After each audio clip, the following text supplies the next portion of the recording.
तो स्वामी श्री हरिदास जी को रसिक शब्द कहकर के पुकारा। ये रसिक शब्द किसने किया, किसने कहा? किशोरी जी ने। एक रास का पद है। अच्छा एक बात और, स्वामी श्री हरिदास जी के पद हर कोई नहीं गा सकता, क्योंकि जैसे अब पद गाए जाते हैं तो सम होता है, ताल होती है। अब सम और ताल हम अपने अनुसार गाएंगे, पर स्वामी जी उससे भी ऊपर की स्थिति में है।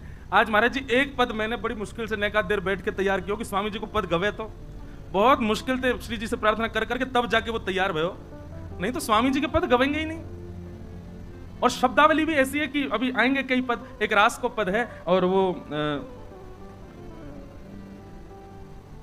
सुंदर भाव है। जय हो। स्वामी जी को रसिक की उपाधि कैसे मिली, ये भाव से सुनिए। हाँ सब लोग गई हो मेरे साथ में। नाचत दो रस में रंग भीने, नाचत दो रस में रंग भीने। अब स्थिति सुनो, स्वामी जी को रसिक नाम कैसे मिला? निधिवन राज में श्री स्वामी हरिदास जी महाराज विराजे और स्वामी जी मानसी में जो चिंतन करते थे प्रत्यक्ष ठाकुर जी सामने आ जाते थे।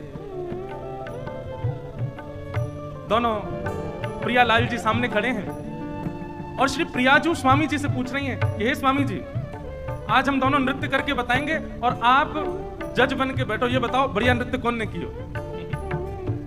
दर्शन करो छवि को, कैसे लग रहे हैं। नाचत दो रस में रंग भीने, नाचत दो रस में रंग भीने। भाव भाव उपजत अंग अंगने, भाव भाव उपजत अंग अंगने। हमारे आव भाव मतलब एक्सप्रेशंस केवल मुख में प्रकट होते हैं, ज्यादा से ज्यादा हाथों में प्रकट हो, नाचने वाले ज्यादा जानते होंगे। पर श्री प्रियालाल जी के कैसे बोले, एक एक अंग से भाव प्रकट होता है। आव भाव उपजत अंग अंगने, आव भाव उपजत अंग अंगने। कोक कलामन दीने, कोक कलामन दीने। नाचत रस में रंग भीने, नाचत दो रस में रंग भीने, नाचत दो रस में रंग भीने, नाचत दो रस में रंग भीने। बाजत मधुर मृदंग किंकरी, बाजत मधुर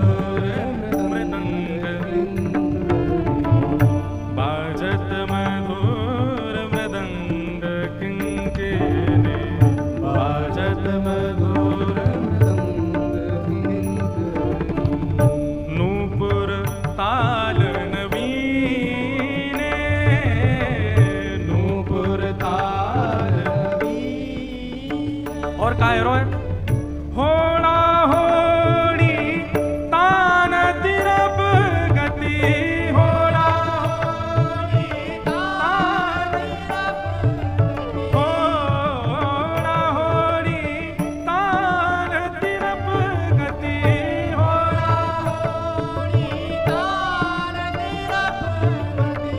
लेत नहीं कोई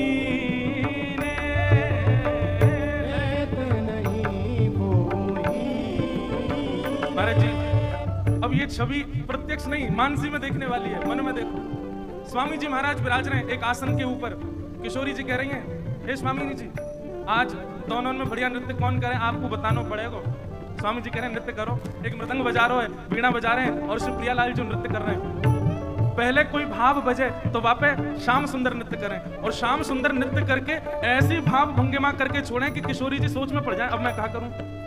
लेकिन किशोरी जी तुरंत अपनी चुनरी को दबाए के ऐसा महाराज ताल लेके आवे, ऐसी ताल लेके आवे, ऐसा नृत्य करें कि वाकू देख करके श्याम सुंदर आश्चर्यचकित हो जाए। दोनों उनकी एक पारी पूरी। भाई बताओ स्वामी जी कौन ने बढ़िया नृत्य किया? स्वामी जी बोले जय जय। अब की बार तो हमारी श्यामा जी ने बढ़िया नृत्य किया है। ठाकुर जी गए मृदंगवारी के पास, चौरे बिग्गो दिखे हैं, किशोरी जी के तान में ताल बजा रहा है, जे बारो ताल बजा और जे वाला स्वर। स्वामी जी अब की बार मैं नृत्य करूंगा। कितना सुंदर आचार्य बैठे हैं और प्रियालाल जी उनको मना रहे हैं, रिझा रहे हैं। स्वामी जी हाँ आपके नृत्य करो। आपके ठाकुर जी बोले स्वामी जी आप पहले करो, मैं बाद में करूंगा।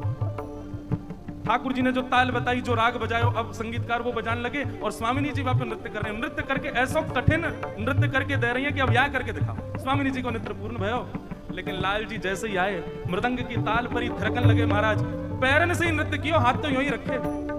ऐसा नृत्य किया, ऐसा नृत्य किया कि हाथ तो उठाए नहीं, पैरन के नृत्य पे स्वामी जी बोले वाह वाह वाह भैया आपके बार तो लाल जी ने बढ़िया किया है।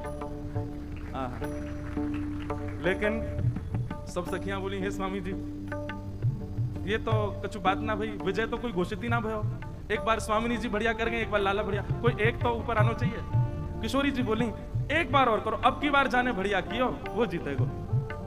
होड़ा होड़ी तान तिरप गति, होड़ा होड़ी तान तिरप गति, लेत नहीं कोई रे, लेत नहीं कोई।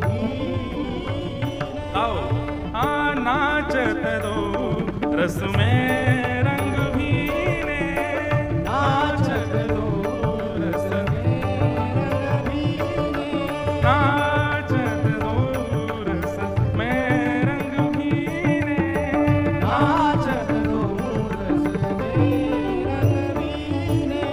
तीसरी बार नृत्य प्रारंभ भयो। किशोरी जी ने कही लाल जी पहले आप नृत्य करो, बड़े पामन से नृत्य कर रहे, आपके हाथन सो करो, पाम मत हिलाइयो। किशोरी जी ने एक क्या चैलेंज को क्या चुनौती दी, आपके पाम हिलाए, आपके हाथ हिलाइयो, बस पाम नहीं हिलाए और फिर हम करेंगे। ठाकुर जी ने हाथन से ऐसी ऐसी भंगिमा बनाई, ऐसा ऐसा नृत्य किया, महाराज खूब आनंद भाई। लेकिन अब के किशोरी जी जब आई हैं और केवल अपनी एक भुजा ऊपर को करी, दूसरी भुजा वही भंगिमा ऐसी कि वापस स्वामी जी तो कहा निर्णय ले, लाला ही मूर्छित है के गिर गए हो। ऐसी स्वरूप धारण किया किशोरी जी ने, ऐसा नृत्य किया, ऐसा स्वरूप बनाया कि महाराज ठाकुर जी आनंद में भरे आए। तभी किशोरी जी गई और एक भुजा देके लाल जी को उठाया और दोनों संग में नृत्य करने लगे। नाचत दो रस में रंग भीने, नाचत दो रस में रंग भीने, राकारती रजनी कर आनन, राकारती रजनी कर आनन, उदित मदन बस कीने, उदित मदन बस कीने। मदन मतलब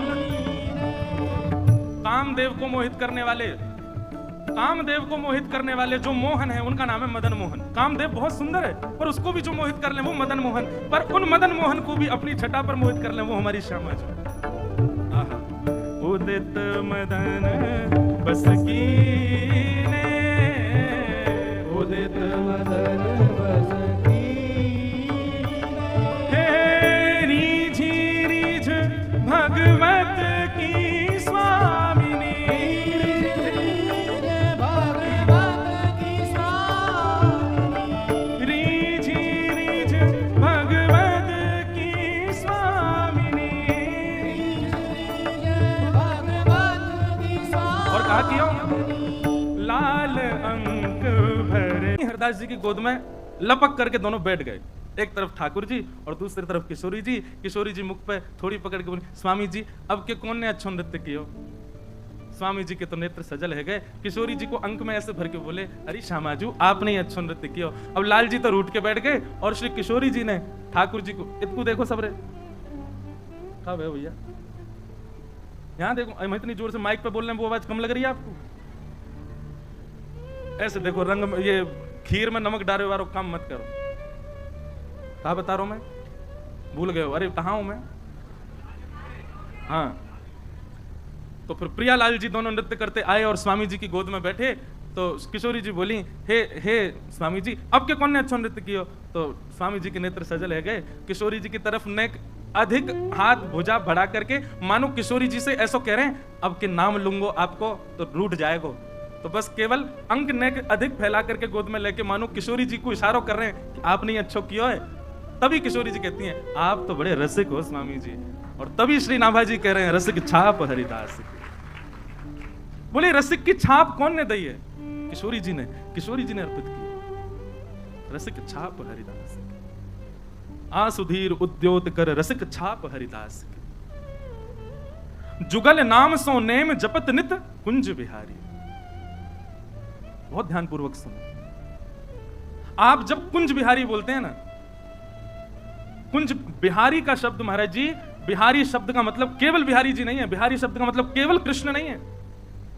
स्वामी श्री हरिदास जी की परंपरा में बिहारी को मतलब युगल ही है। कुंज में मतलब कुंज किसे कहते हैं ये तो पता चल गया, ये पन्नी की कुंज है। ऐसे ही लता गुलमन की कुंज है। कुंज मतलब घेर। अब घेर में कुंज बिहारी, बिहार मतलब वहां लीला अकेले तो करेंगे नहीं ठाकुर जी, तो बिहारी कहते युगल प्रकट है जाए। कुंज बिहारी आप जैसे कहते हैं रज को भी प्रणाम हो जाता है, वृक्ष वल्लरियों को भी प्रणाम हो जाता है, यमुना जी को भी प्रणाम हो जाता है और युगल सरकार को भी प्रणाम हो जाता है। इसलिए आप कुंज बिहारी बोलते हैं तो आपको सर्वांगीण ब्रजमंडल को प्रणाम हो जाए, सामान्य बात नहीं है। बहुत ध्यानपूर्वक सुनो। विराजो। जुगल नाम सो नेम जपत नित कुंज बिहारी।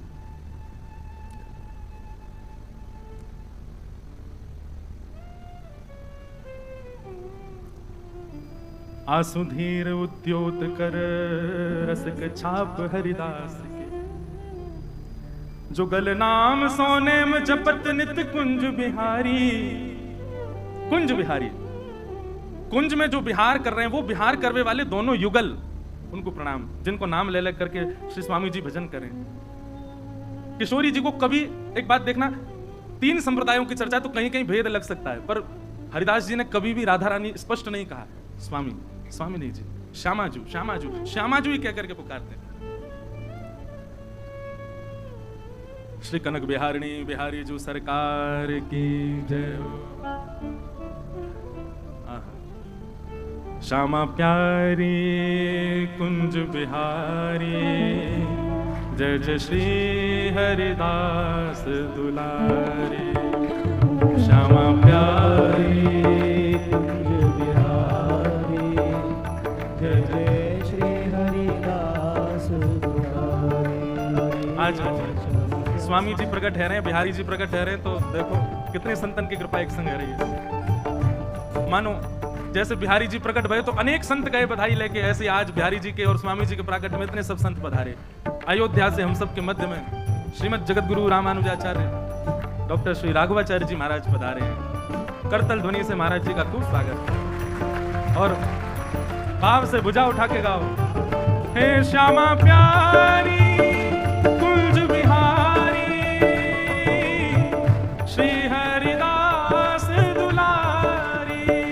श्यामा प्यारी कुंज बिहारी, जय जय श्री हरिदास दुलारी। हे श्यामा प्यारी कुंज बिहारी, जय जय श्री हरिदास दुलारी।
परम आनंद।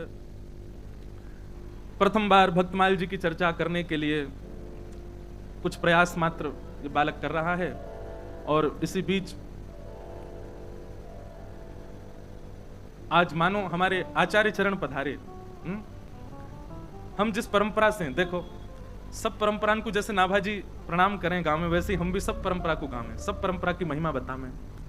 पर जिस परंपरा ने ये सौभाग्य प्रदान किया इस व्यासपीठ पर बैठने का, ऐसे हमारी श्री वैष्णव परंपरा, श्री रामानुजाचार्य जी के हम सब कृपा पात्र हैं। और ऐसे श्री रामानुज स्वरूप में ही, आचार्य स्वरूप में ही हम जिनका दर्शन करते हैं, ऐसे पूज्य महाराज जी हमारे मध्य पधारे हैं। और अब तक तो एक बनावटी बात, अब तो वास्तविक बुलाऊं तो जबरदस्ती बुलाए हैं मैंने मैं तो टिकट करके भेज दी मैंने, महाराज जी अब आप जानो। और वो भी रात को 1 बजे फोन करके, महाराज जी अध्ययन कर रहे। मैंने कि महाराज जी प्रथम भक्तमाल है, पिताजी अमेरिका में है, माताजी वृंदावन में हैं, और सब लोग व्यस्त हैं, आशीर्वाद देने परिवार का तो कोई आ नहीं पा रहा है, कृपा करके आचार्य स्वरूप में आप ही आ जाओ। तो महाराज जी बोले अब हम कैसे आए, हमारी 24 से कथा अयोध्या में। लेकिन एक बात कहें, हट नहीं करना चाहिए आचार्यों से, वो आचार्यों के प्रति एक प्रकार का अपराध है। लेकिन हट कब नहीं करना चाहिए, जब अपनी कोई निज बात हो, हमारी शादी में आ जाओ, हमारे जन्मदिन में आ जाओ, हमारे घर पे आ जाओ, भोजन पे आ जाओ, गृह प्रवेश में आ जाओ, बालक हुआ वहां आ जाओ, इन चीजों में हट नहीं। पर जब आचार्य उत्सव चल रहा है, गुरुजनों का उत्सव चल रहा है, तो वहां में तो हट किया जा सके वहां में या में हट नहीं किया तो कब करोगे। हमने तो जबरदस्ती महाराज जी, मैंने महाराज जी आना ही पड़ेगा तो महाराज जी इतनी कृपा करके दास से इतना स्नेह प्रेम करते हैं, महाराज जी पधारे। आप श्री ने हमारे गुरुदेव के उत्सव में, आचार्य उत्सव में 2 बार वाणी की सेवा से श्री वाल्मीकि रामायण जी की सेवा वृंदावन में की। महाराज जी आज तक ब्रजवासी याद करें महाराज जी को, ऐसी वाल्मीकि रामायण अद्भुत अद्भुत प्रवाह प्रकट किया आपने। हमारे तो जैसे श्री रामानुजाचार्य जी के 4 संबंध हैं ठाकुर जी से, पिता पुत्र गुरु और शिष्य, ऐसे महाराज जी से हमारे भी 4 संबंध है। कौन कौन से जे नहीं बताऊंगा आपसे गुरु भाव भी है, मैत्री भाव भी है, भ्रातृ भाव भी है, और सख्य भाव भी, सब भाव। ऐसे महाराज जी को हम बारंबार प्रणाम करें, वंदन करें कि आप श्री पधारे, त्रुटि हो तो क्षमा करियो, प्रथम बार भाव प्रकट कर रहे हैं। तो जुगल नाम सोनेम जपत नित कुंज बिहारी, संपूर्ण भजन करते हैं स्वामी श्री हरदास जी। कुंज बिहारी का अभिप्राय केवल वृंदावन बिहारी लाल से मत लिया कीजिए, ये बिहारी शब्द सामान्य नहीं है। कुंज का अभिप्राय एक कुंज है, सघन कुंज है, और उसमें जो विहार कर रहे हैं ऐसे युगल, मतलब राधा सहित कृष्ण, उनको कहते हैं बिहारी। अकेले ठाकुर जी को बिहारी नहीं कहते हैं। हम तो महाराज जी खूब कथा में मैं कहता हूं कि कभी बिहारी जी का दर्शन करो तो हमेशा यही रखो कि बाम अंग जो है ना बिहारी जी का, वो किशोरी जी हैं, वो लाडली जी हैं, उसी भाव से ही दर्शन करना है उनका। बिहारी का मतलब दोनों युगल मिलित खड़े हो गए, वही बिहारी जी। जुगल नाम सो नेम जपत नित कुंज बिहारी, और अवलोकत रहे केल सखी सुख के अधिकारी। और नित्य क्या करते हैं, मानसी भाव में युगल का दर्शन करते रहते हैं, युगल की लीलाओं का दर्शन करते रहते हैं। अवलोकत रहे केल सखी सुख के अधिकारी।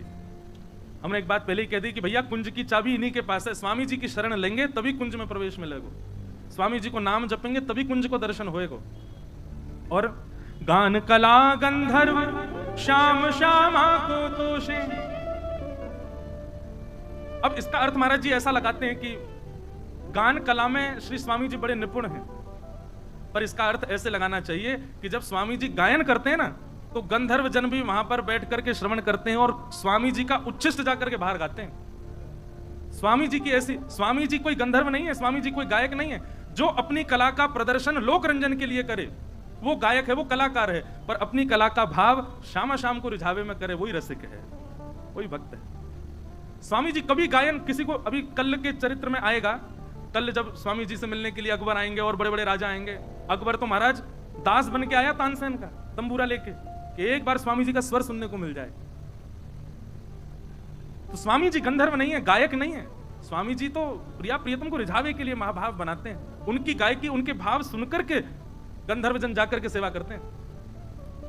और उत्तम भोग लगाए मोर मरकट तिमि पोषे, ऐसा भाव वर्णन आता है महाराज जी की जब बिहारी जी प्रकट हुए। पहले हम छप्पे की व्याख्या कर रहे हैं, फिर लीला सुनाएंगे स्वामी जी की। जब बिहारी जी प्रकट हुए तो सब उत्सव मनने लगा, वृंदावन में आनंद होने लगा, बधाई हो बिहारी जी प्रकट भय। पर स्वामी जी को तनिक चिंता हो गई। स्वामी जी को चिंता ये भाई कि भैया बिहारी जी प्रकट है गए, अब बिहारी जी की सेवा कैसे होगी, भोजन पानी राग विलास सब कैसे होएगा। स्वामी जी ने केवल चिंतन किया और इतने में ही बिहारी जी के चरणों से खन खन खन करके 12 सोने की मोहर प्रकट हो गई। और नित्य बिहारी जी के चरणों से 12 सोने की मोहर प्रकट होती थी। पर स्वामी जी क्या करते थे, उन 12 सोने की मोहरों को आगरा में जाकर के, नित्य एक सेवक की ड्यूटी, वो जाकर के उनको व्यवस्थित करता, उसके धन से मथुरा से सामग्री खरीद करके लाता, उससे 56 भोग बनते और 56 भोग को 3 भागों में बांटा जाता। सब ध्यान से सुनना, कौन से 3 भाग, तो जलचर, नवचर और थलचर। पहला भाग जल की सब मछली कछुआ आदि उन सब के लिए जाएगा।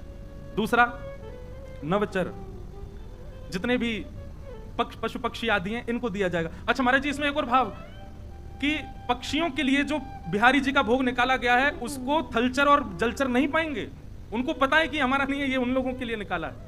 और थलचर माने गैया, हिरण आदि, इन सब के लिए भी भाग होता है।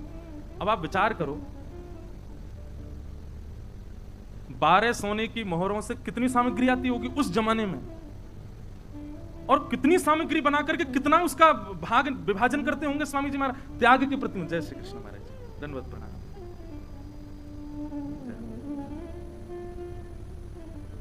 आज तो वास्तव में श्री बिहारी जी की बधाई अद्भुत होएगी।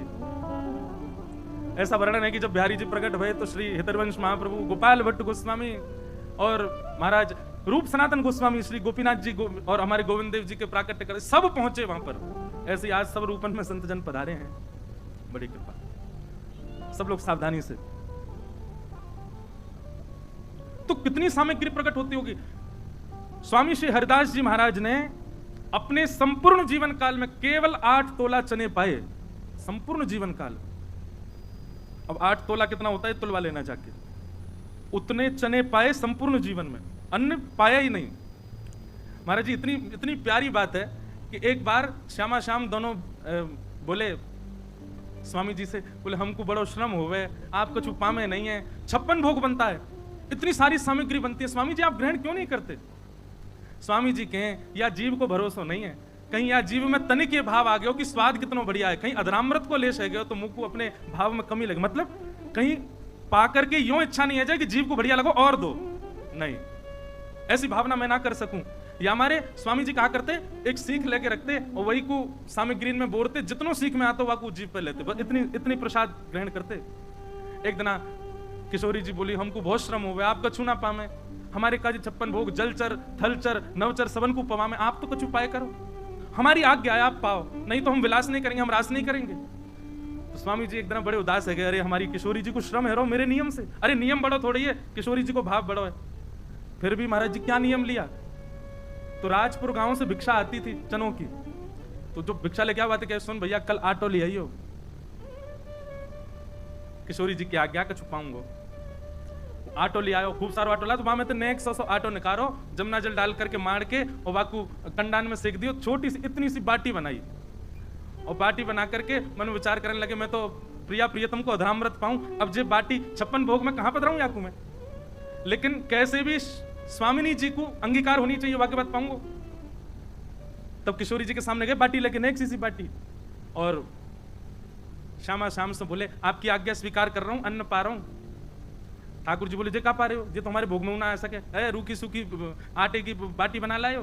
बोले ना आपको ना पाऊंगा, आपके लायक थोड़ी, आपको तो श्रम है जाएगा खाओगे, लेकिन आपकी आज्ञा मानूंगा, अन्न पाऊंगा। किशोरी जी बोले कैसे पाओगे, हम तो पाएंगे नहीं और हमारे जब तक भोग नहीं तब तक आप पाओगे नहीं। स्वामी जी बोले एक उपाय है, बोले कहा, बाटी हाथ में लेकर के नजर उतारने लगे दोनों की, बोले जितनी अलाय बलाय मेरे स्वामी, मेरे श्यामा श्याम पे आई हो, मेरे कुंज बिहारी पे आई हो, सबरिया बाटी में आ जाएं। और सबरी नजरन को बाटी में लेके फिर बाटी को पा लेते। स्वामी किशोरी जी बोली सुनो चनाई बढ़िया है, या मत पाए करो। तो उत्तम भोग लगाए मोर मरखट तिम पोषे, सब बांट देते हैं, कुछ नहीं रखते। ठाकुर जी जीवन में आएंगे तो भैया एक बात लिख लियो, संग्रह की स्थिति खत्म हो जाएगी, लुटावे की स्थिति प्रारंभ हो जाएगी। नृपति द्वार थाड़े रहे, दर्शन आशा जास की, आसुधीर उद्योत कर, रसिक छाप हरिदास। द्वार पर बड़े बड़े राजा खड़े रहते हैं कि कैसे भी, अरे कोई मंदिर बना भी खड़ा, कोई कह रहा हो कि मैं किसी घाट की सिद्धि बनवा दूं, कोई कह रहा हो कछु कर दूं, कोई कह रहा हो कछु कर दूं। स्वामी जी महाराज मिलते ही नहीं है कोई थे। बोले कौन राजा आयो? बोले मधुकर शाह आयो और छाको राजा। पूरे भारत को राजा अकबर सामने आ गए, लेकिन स्वामी जी महाराज की स्थिति में तो केवल श्यामा श्याम। ऐसे स्वामी श्री हरदास जी महाराज का चरित्र श्री नाभा जी गा रहे हैं। उन स्वामी जी के चरित्र में अब कुछ ब्रज रसिकों के भाव और ब्रज के ग्रंथों में जो स्वामी जी के अंतरंग भाव हैं उनमें हम प्रवेश करें। कैसे स्वामी जी इस धराधाम पर पधारे, धरातल पर पधारे, बहुत सावधानी से सुनना। एक क्षण के लिए भी आपको ध्यान इधर उधर गया और पूरी कथा निकल जाएगी।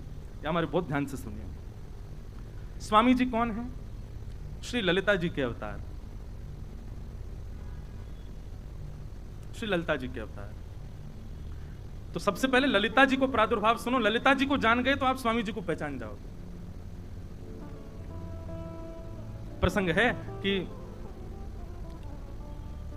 किशोरी जी और ठाकुर जी दोनों अपने नित्य निकुंज में लीला कर रहे हैं। सेज पर बैठे हैं, तभी ठाकुर जी ने किशोरी जी की रूप माधुरी को देख करके कही, आज तो मेरा मन है रो कि मैं आपको श्रृंगार करूं।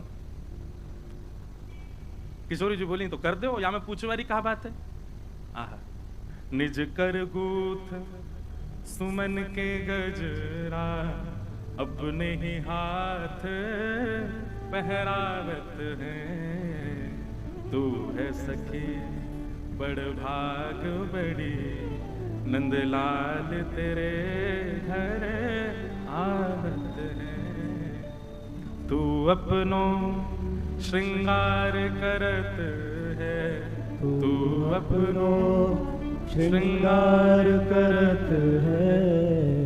ये दर्पण हाथ दिखावत है, दर्पण हाथ दिखावत है। तू है सखी बड़ भाग बड़ी, गोपाल तेरे घर आवत है। तू है सखी बड़ भाग बड़ेरी, गोपाल तेरे घर आवत है। ठाकुर जी श्रृंगार कर रहे हैं किशोरी जी को, सुंदर पत्रावली बनाते जा रहे हैं। किशोरी जी अपलक नेत्रन से श्याम सुंदर को देख रही हैं।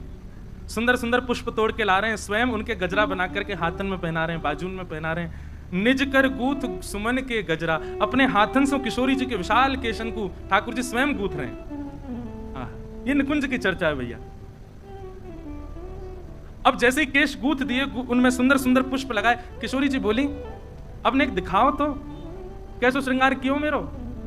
ठाकुर जी बोले हाँ अब ही लाऊं। अच्छा, कितनी सुंदर छवि है कि किशोरी जी दर्पण लेकर के बैठी हैं और ठाकुर जी पीछे केश संवार रहे हैं। अब वहां दर्पण में किशोरी जी अपने आप को नहीं देख रही हैं, तिरछा सौ करके पीछे खड़े श्याम सुंदर को देख रही हैं, और श्याम सुंदर वही दर्पण में किशोरी जी को देख रहे हैं। पीछे खड़े हैं तो आमने सामने को दर्शन सुख नहीं मिल रहा हो, तो दर्पण में ही एक दूसरे को निहार रहे हैं। किशोरी जी जब तैयार है गई, ठाकुर जी बलैया ले रहे, आहा बली बली जाऊं, हे स्वामिनी जू ऐसे ही देखत रहूं तो मैं जन्म सफल कर मानूं। आप यूं ही बैठी रहो, मैं आपको देखता रहूंगा। तभी ठाकुर जी एक विशाल दर्पण लेकर के आए और नीचे पधराए करके और दूर से दिखा रहे हैं, हे स्वामिनी जी ने देखो तो कैसी लग रही हो। बहुत बहुत सावधानी से सुनो।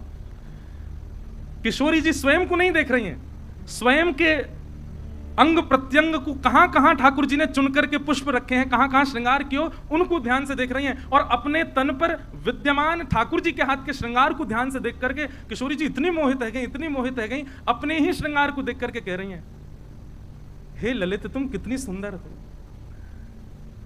मतलब किशोरी जी के रूप पर कोई और मोहित ना भयो, किशोरी जी स्वयं मोहित रह रही हैं। और मोहित क्यों है रही है? क्योंकि श्रृंगार जो है वो श्याम सुंदर ने किया। कोई मुझसे पूछ रहा हो परसों कि महाराज जी आप आरती से पहले आरसी क्यों दिखाया करो ठाकुर जी को? लाल जी को जो श्रृंगार है वो श्रृंगार किशोरी जी पधरा में, तो ठाकुर जी आरसी में वह श्रृंगार को दर्शन करें कि आज किशोरी जी कितनी आई है मेरे ऊपर।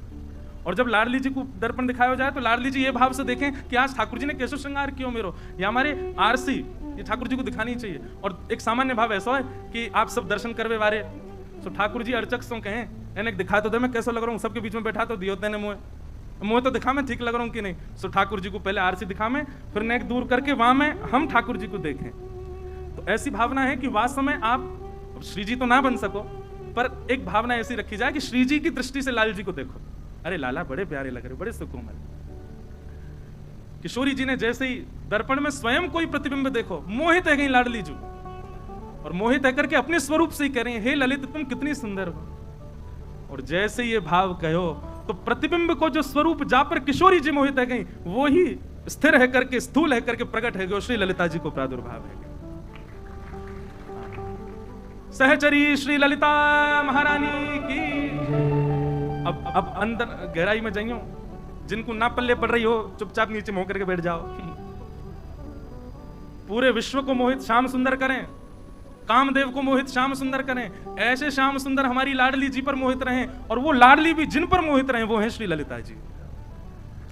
अरे जब कभी श्याम सुंदर कभी विरह प्रदान कर दे ना, तो किशोरी जी श्री ललिता जी के पास ही जावें और ललिता जी को निहारें। क्यों? क्योंकि ललिता जी को जो श्रृंगार है वो किशोरी जी और ललिता जी में कोई अंतर नहीं है, एक सी दिखेंगी दोनों। बस ये है कि किशोरी जी की नेक विशेष चूड़ामणि है, किशोरी जी की नेक विशेष चुनरी है, किशोरी जी को नेक विशेष श्रृंगार है, नहीं तो बाकी सब एक जैसा हो। पर फिर भी किशोरी जी को ललिता जी प्रिय है, क्योंकि प्रथम श्रृंगार श्री कृष्ण ने जो कियो वही स्वरूप श्री ललिता जी प्रकट है। क्यों प्रकट भई? श्यामा श्याम के नित्य विहार को सुख देवे के काज श्री ललिता जी प्रकट भई। सबसे प्रथम सहचरी, सबसे प्रथम सखी हैं निकुंज की श्री ललिता जी।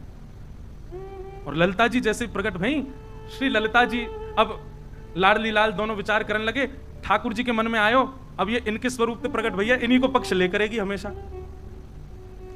किशोरी जी सोच रही हैं, बोले लाल जी के श्रृंगार को भाव है तो ये इन्हीं को ही पक्ष, दोनों उनके मन में ये भाव आ गया कि ये पक्षपात करेंगी दोनों में। ललिता जी को एक भाव है कि वो प्रिया प्रियतम के हृदय की बात पहचान जाऊं मैं। और जब जब मैं ललिता कहूं ना, स्वामी जी को स्मरण अपने आप कर लियो, क्योंकि स्वामी जी ललिता जी ही।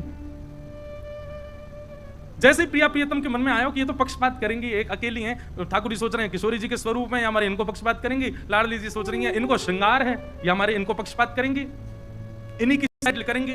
तभी ललिता जी को लगी ना ना ये तो पक्षपात वाली बात नहीं, दोनों प्रिया प्रियतम को श्रम भयो। तो ललिता जी ने नेत्र बंद करके विचार किया और उन्हीं में से ही अनंत सहचरियां प्रकट हो गईं और निवृत्त निकुंज वहीं प्रकट हो गया। जितनी सखियां हैं सब श्री ललिता जी से प्रकट है। ऐसे करके एक निकुंज तैयार भाई, जहां पे श्री प्रिया प्रियतम नित्य विहार करें। और वह निकुंज की चाबी कौन के पास है? ललिता जी के पास, श्री ललिता जी के पास। ऐसे श्री ललिता जी को प्रादुर्भाव है। अत्यंत किशोरी जी की प्रिय हैं ललिता जी। अब आगे, अब ये तो भाई कि श्री ललिता जी प्रकट भई, अब स्वामी जी की भावना कैसे प्रकट भई ये अब ध्यान से सुनो। एक दिन की चर्चा है, द्वारिका में श्री द्वारिकाधीश अपने सिंहासन पर बैठे हैं और नारद जी दर्शन करने के लिए आए हैं। हमारे लोकेश भैया रोज कह रहे हैं महाराज जी आप तो ऐसे लग रहे हो वर्षन से भक्तमाल कर रहे हो का। मैंने क्यों? बोले भागवत जी को आश्रय ना ले रहे ने को। अब मैं यहाँ को प्रेम भाव समझूं कि टोंट समझूं, समझ में नहीं आ रही।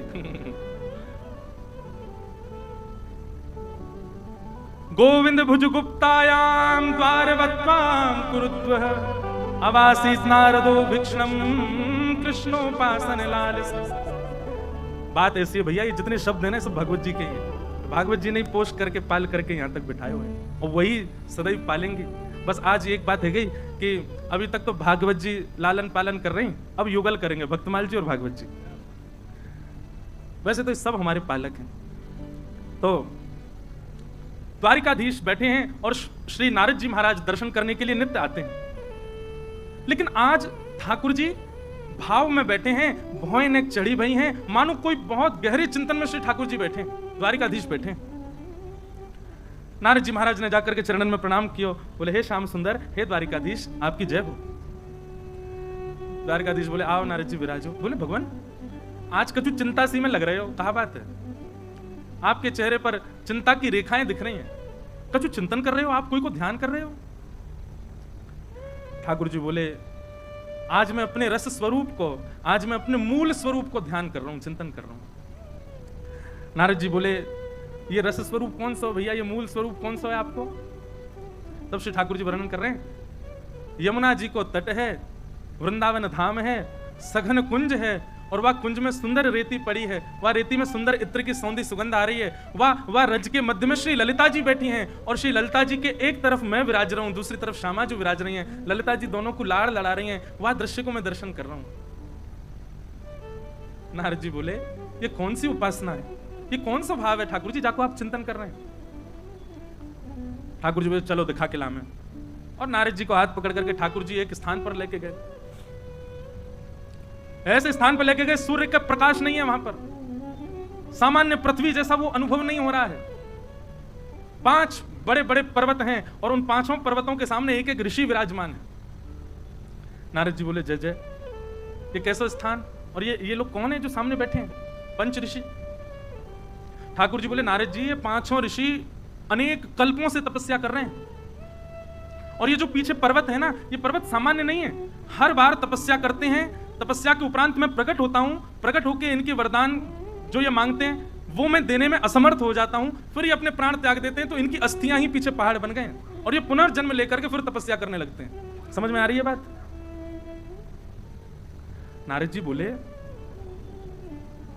भगवान ऐसी कौन सी वस्तु की तपस्या करते हैं कि तपस्या करने के बाद में आप दे नहीं पाते और इनको पुनर्जन्म लेना पड़ता, और इतने जन्म बीत गए?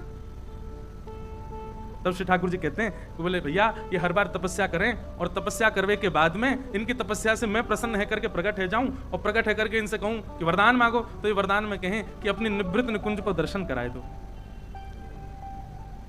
अपनी रस उपासना को थोड़ा चिंतन कराए दो। तब मैं इनसे कहूं कि भैया वो तो संभव नहीं है, वो तो असंभव है, कछु और मांगो मैं आया हूं, लेकिन अपनी रस उपासना, अपनी निवृत्त निकुंज के दर्शन मैं नहीं करा सकता। तब ये 5 ऋषि कहते हैं तो फिर भगवान एक कृपा कर दो, क्या कि हमारा पुनर्जन्म हो और हम फिर से तपस्या करें और फिर से आप प्रकट हो।